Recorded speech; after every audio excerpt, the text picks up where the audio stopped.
Butt bugs. This is Mark with All American Health, non-emergency medical transportation. One of the advantages of running a non-emergency private pay medical transportation company is you really get a chance to make your own schedule. You're not beholden to Medicaid brokers. You're at the mercy of your consumers and the facilities you have contracts with, but that whole up at 4 o'clock, picking up my first client at 5 and going till 6, 7 o'clock at night, even if you're not in your vehicles and it's just your drivers, you still have to monitor what's going on and keep up with them. It's not just, oh, I leave it over there to handle. Unless you're properly capitalized, and many of you are not, you're either in the vehicle right along with your drivers, or you're the one at the office dispatching, making sure things get taken care of. And unfortunately, in situations like that, it leaves very little time to work on your business. You're just constantly working in your business. The way you avoid that is by constantly focusing on building B2B and B2C relationships.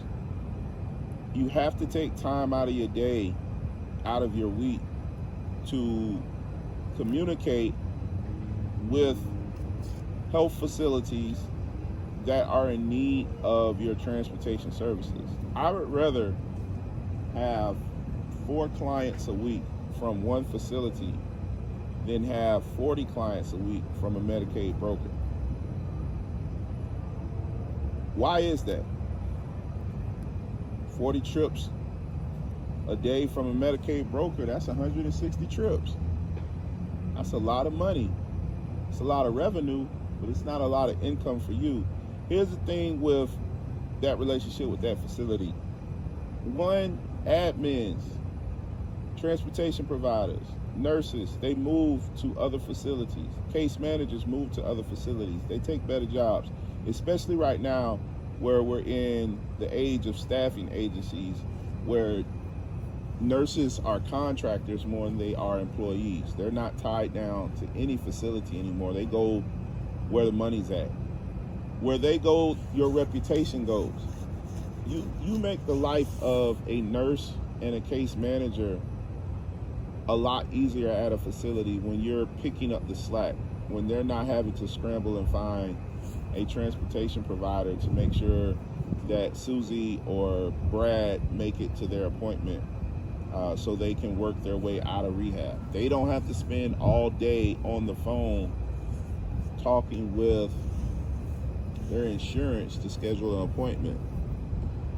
You can't do that when you're beholden to a contract with a broker, because that broker keeps you in the vehicle all day, every day. And heaven forbid you're late to a client. Heaven forbid you miss a client. You're docked. And from what I understand, in certain cases, you're even fined. They will deduct money from your trips, which makes no sense. Another reason why it's very good, and it's a great idea to be a private pay provider, that relationship with that one facility builds on other relationships, builds on future relationships with other facilities. You can use that first facility as a reference